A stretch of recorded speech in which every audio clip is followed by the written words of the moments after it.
maintenant, on va voir comment réaliser la simplification de l'expression d'une fonction. On a deux manières. On peut la simplifier soit via les règles de l'algèbre de Boole, soit via la table de Carnot. Donc, on va commencer par un petit rappel de simplification via les règles de l'algèbre de Boole. Exemple, je vais essayer là de résoudre cette équation en utilisant les axiomes et les principaux théorème de l'algèbre de Boole, x et y ou x bar et y. Je vais mettre y en facteur. Donc ça va nous donner x fois x ou x bar. Donc x ou x bar, c'est égal à 1. Donc ceci, c'est 1. Ainsi, le 1, c'est un élément neutre. Donc on va trouver comme résultat y. Y plus y, donc égale y. Donc y ou y et z, c'est équivalent à y et 1 ou y et z. Ceci c'est équivalent à y, donc je vais mettre y en facteur. Et 1 ou z. 1 ou z, ça va nous donner 1. Ainsi, c'est équivalent à y et 1, ce qui est équivalent à y. La dernière équation, x et y ou x bar et y et z. C'est équivalent à y, on va le mettre en facteur, x ou x bar, z et z. Ceci est équivalent à y et x ou z. Donc là, j'ai appliqué le théorème numéro 6. Je vais faire le développement. C'est équivalent y et x ou y et z. Voilà. Donc ça, c'est notre résultat final. On va voir maintenant la simplification par tableau de Carnot. Le tableau de Carnot est constitué de 2 puissance n cases, n étant le nombre de variables. C'est-à-dire, si j'ai 3 variables, j'aurai 2 puissance 3, ce qui est équivalent à 8 cases. Si j'ai 4 variables, ce sera 2 puissance 4, ça veut dire 16 cases. Sur les lignes et colonnes, on place l'état des variables d'entrée codées en binaire réfléchi, ce qu'on a appelé le code Gray. Dans chacune des cases, on place l'état de sortie pour les combinaisons d'entrée correspondantes. Ainsi, voici les tableaux de Carnot correspondant à 2, puis 3, puis 4 variables. Au niveau de deux variables, comme vous voyez, on a x et y, les deux entrées. On a le premier vecteur, c'est 0, 0. Le deuxième vecteur, 0, 1. Et ensuite, c'est pas 10, mais cette fois-ci, c'est pas comme l'ordre de table de vérité, mais cette fois-ci en respectant le code Gray. Donc, après 0, 1, on a 11. Ensuite, 10. Concernant les trois variables, x, y et z, donc on a mis à gauche deux variables qui sont x, y. Donc, kiff, les vecteurs, là, on a respecté le code Gray. Et pour le z, donc là, on a les deux états possibles. Donc là, comme on a trois variables, donc on aura 8 cases. Pour le cas de 4 variables, j'ai mis x, y donc à gauche et en haut là j'ai mis z et t et on a là les valeurs et les états de ces variables toujours en respectant le code Gray. Je vous ai mis là deux exemples. Où est-ce qu'on a le 1 là en bleu, c'est la fonction, le monome x bar et y et z bar et t. Bien sûr, si je dis x bar, ça veut dire que la valeur de x à ce niveau, elle est égale à 0. Si je dis y, ça veut dire que l'état de y, elle est égal à 1. Si je dis z bar, ça veut dire que l'état de z à cette case est égal à 0. Et si je dis t, ça veut dire que l'état de t à ce niveau est égal à 1. On a un deuxième cas, c'est le 1 qui est en rouge là. Il représente le monome x. Donc, comme vous voyez là, x est égal à 1. Y bar, parce que y est égal à 0. Ensuite, là, on a z bar et t bar, parce que les deux là sont égales à 0. Donc, exercice, on nous demande de construire les tableaux de Carnot correspondant aux fonctions logiques suivantes. La première fonction f1 de x, y, z est égale à x bar et y ou z. On va commencer par l'écriture des états des entrées. Donc on a 0, 0, ensuite 0, 1, 1, 1. Je vous rappelle qu'on est en train d'utiliser le code Gray, et ensuite 1, 0. Et à ce niveau-là, au niveau du Z, je vais mettre là 0, et là, je vais mettre 1. Maintenant, remarquez bien qu'on nous dit que le premier bonhomme, c'est X bar et Y. X bar, ça veut dire quoi? X bar, ça veut dire que ça, c'est l'état 0. Et là, on a à ce niveau-là, X égale 0. Et aussi à ce niveau, X égale 0. Mais là, comme vous voyez là, et Y, ça veut dire qu'il faut que Y soit égal à 1. Ainsi, on va négliger celui-là et on va choisir ceci. Donc là, on va écrire à ce niveau, quand vous regardez là, X bar ou Y. Bien sûr, comme on n'a pas mentionné de Z, ça veut dire que l'état de Z n'est pas très important. Et ainsi, au niveau de cette ligne, je vais marquer là 1 et là, je vais marquer 1. Donc ça, c'est ceci. Maintenant, je vais utiliser une deuxième couleur là pour présenter le Z. Donc comme le Z là, c'est marqué, ça veut dire que le Z est égal à 1. Et comme il n'y a pas d'autres entrées, ça veut dire que les valeurs des autres entrées, ils ne changent pas le résultat au niveau de résultat de cette fonction. Ainsi, là, je vais marquer là 1. Où est-ce que le Z est égal à 1? 1 et 1. Normalement, là aussi, je vais la marquer 1, mais comme elle est déjà marquée, donc, c'est pas la peine. Ainsi, donc, ça, c'est comment on a rempli ceci. Ce qui reste maintenant, je peux remplir le reste là de la table de Carnot par des zéros ou bien la laisser vide. Hein. C'est comme vous voulez.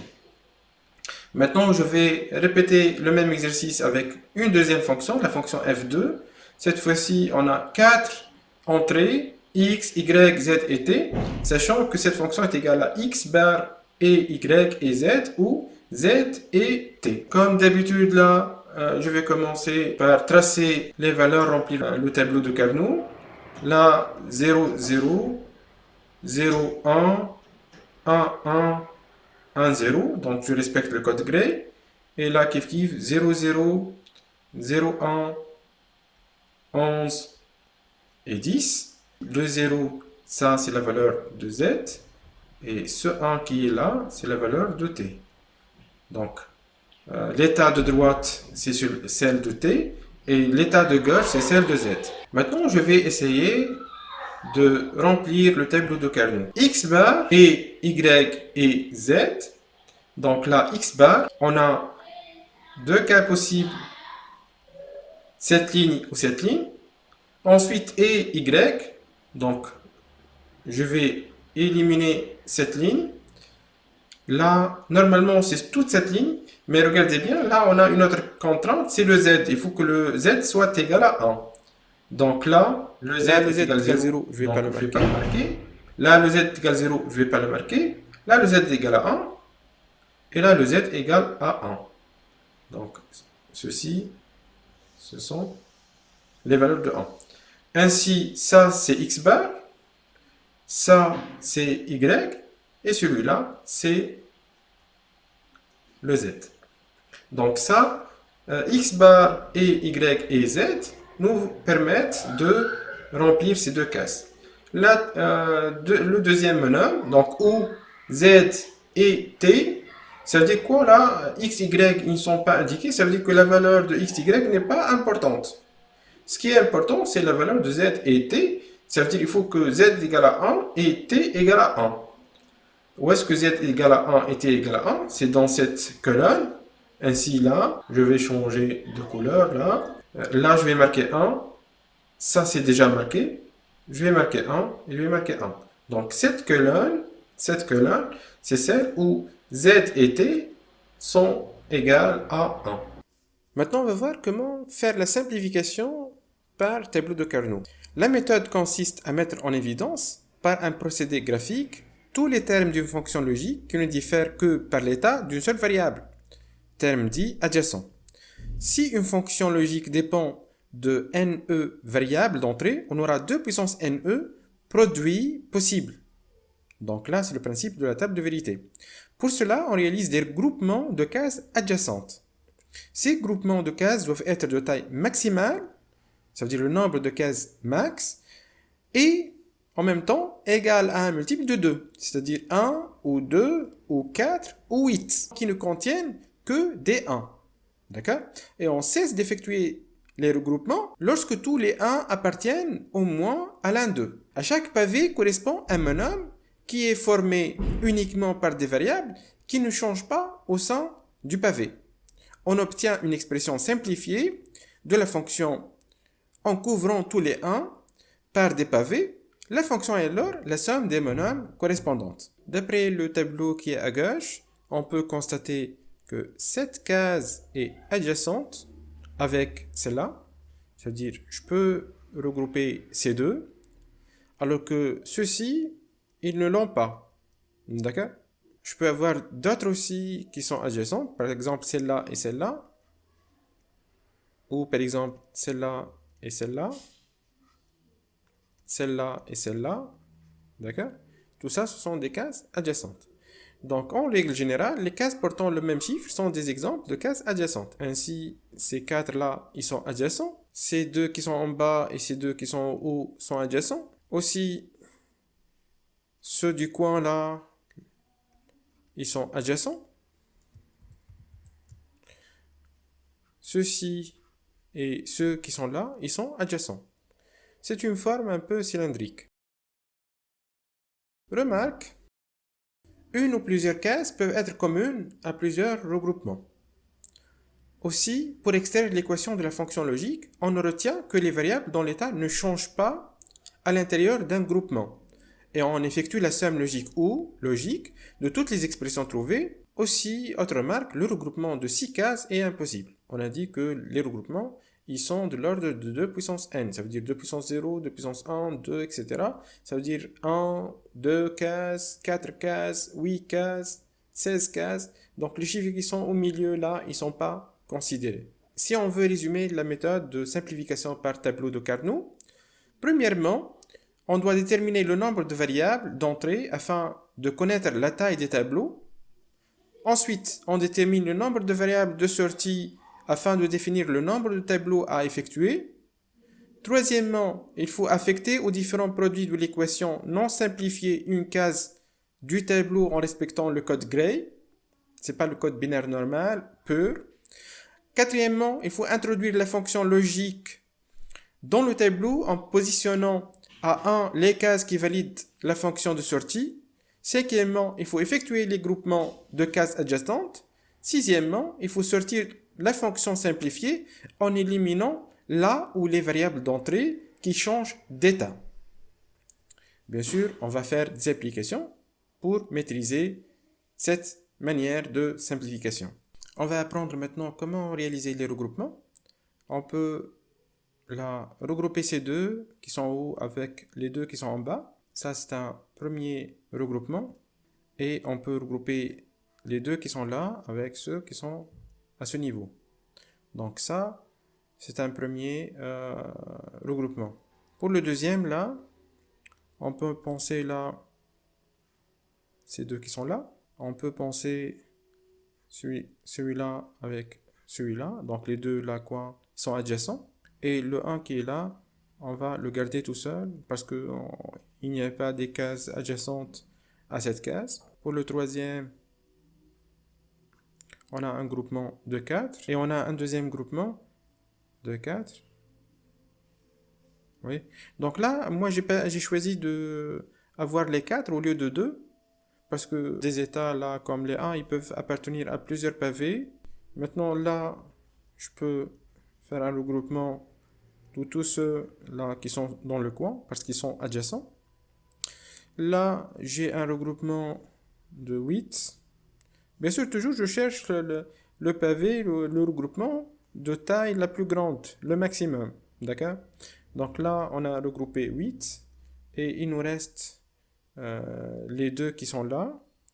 Donc pour les regrouper, bien sûr, moi je vais choisir là de faire un regroupement de 4. C'est possible. Et là, j'aurai là les deux qui sont là, ils sont en commun entre les deux, mais ça va nous permettre d'éliminer une variable qu'on va voir par la suite. Maintenant, pour ceci, donc, je peux regrouper ces quatre. Je peux aussi faire un deuxième regroupement, c'est celui-là.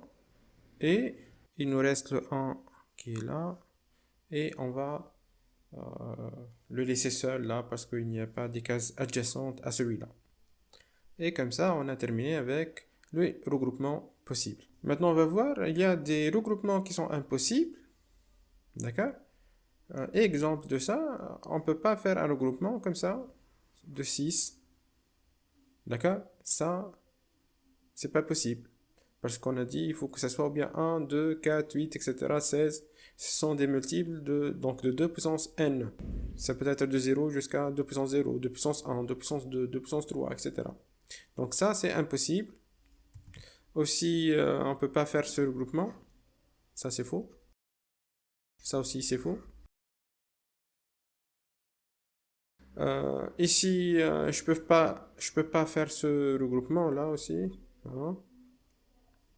Parce qu'ils sont pas adjacents. Et aussi, je peux pas faire un regroupement comme ça parce qu'ils sont pas adjacents. Donc ça, ce sont des regroupements impossibles. Donc il faut faire attention à ceci. Donc là, au niveau de cet exercice, il va nous demander de dégager les fonctions simplifiées des tableaux suivants.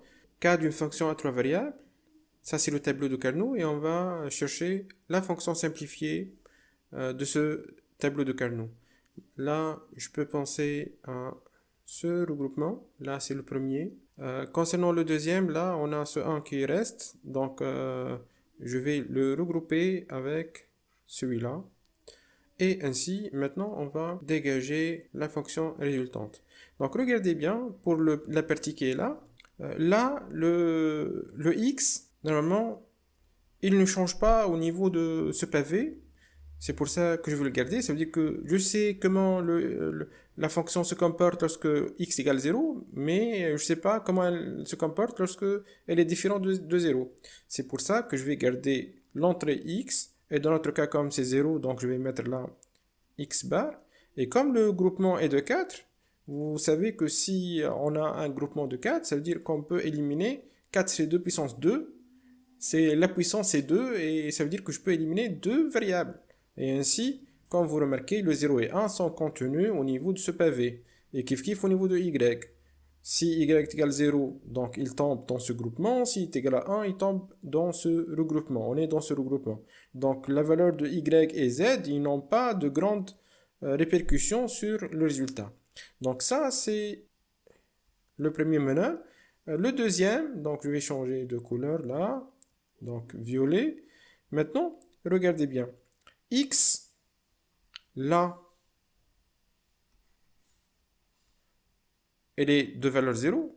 Et à ce niveau, elle est de valeur 1. Ça veut dire que X, que ce soit 0 ou 1, le changement de valeur, il n'a pas de répercussion sur le résultat. Toujours, il aura un 1. Maintenant, pour le Y, on va voir que là, c'est 0 et là, c'est 0. Donc là, le Y, on doit le mentionner. Donc, je vais mettre Y bar et pour le Z, là, vous voyez que c'est uniquement contenu au niveau de la valeur ou bien l'état 1. Ainsi, là, je vais mettre YZ. Donc, c'est notre fonction simplifiée à partir du tableau de Carnot qui est indiqué à ce niveau. Maintenant, on a une fonction à 4 variables. On va voir comment faire ce regroupement, comment on va la regrouper. Donc, x, y, z et t. On peut penser à ce regroupement. Ce regroupement est équivalent à, au niveau de x, donc ça ne change pas. Donc, je vais mentionner là x fois. Bien sûr que j'ai 4 variables, donc avec un regroupement de 4, je peux éliminer 2. Donc j'aurai à la fin 2 variables uniquement. On a le y, ça change. Pour le z, là c'est 1 et 1, ça ne change pas. Donc je vais mettre z. Et le t, donc là c'est 1 et là c'est 0. Ils sont les deux contenus dans ce groupement, donc je vais l'éliminer. Oh. Donc ce groupement en violet, c'est équivalent de x fois z. Le deuxième regroupement, je vais regrouper celui-là, celui-là, celui-là et celui-là. D'accord? Donc je vais regrouper ces quatre. Et ceci, ça va me donner quoi? Pour le x, x là c'est 0 et là c'est 1. Donc ça change. On peut l'éliminer. Le y, là c'est 0 et là c'est 0. Donc ça ne change pas. Donc là, je vais mettre y bar. Et pour le z, là c'est 0, là c'est 1. On peut l'éliminer. Et pour le t, les deux sont 0. Donc je vais mettre t bar. Ou on va chercher maintenant un troisième regroupement. Donc on doit regrouper tous les 1. Donc on a ces deux qui sont là. Donc je vais faire ce regroupement de 4. Donc toujours pour éliminer deux variables. Ce regroupement, donc le x, on peut l'éliminer. Le y, on peut l'éliminer. Donc le z et le t là. Donc ça va me donner O, Z et T. Ou, maintenant on va voir avec le dernier 1 qui est là. Donc bien sûr, je ne vais pas le prendre tout seul. Je vais prendre ces deux qui sont là. Je ne peux pas prendre 3 parce que ce n'est pas un multiple de 2. Donc 2 puissance 1, ça me donne 2. 2 puissance 2, ça me donne 4. Donc le 3, on ne peut pas faire un regroupement de 3, ni de 6, ni de 5, etc. D'accord? Là, c'est quoi ça? Donc x, ça ne change pas. Y, ça ne change pas. Donc bien sûr, si je fais un regroupement de 2, ça veut dire que parmi les 4, je peux éliminer une seule variable. Donc là, ça sera... Parce que là, c'est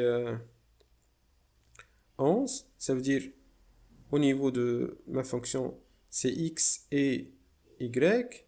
Et donc, le z là, ça c'est le z.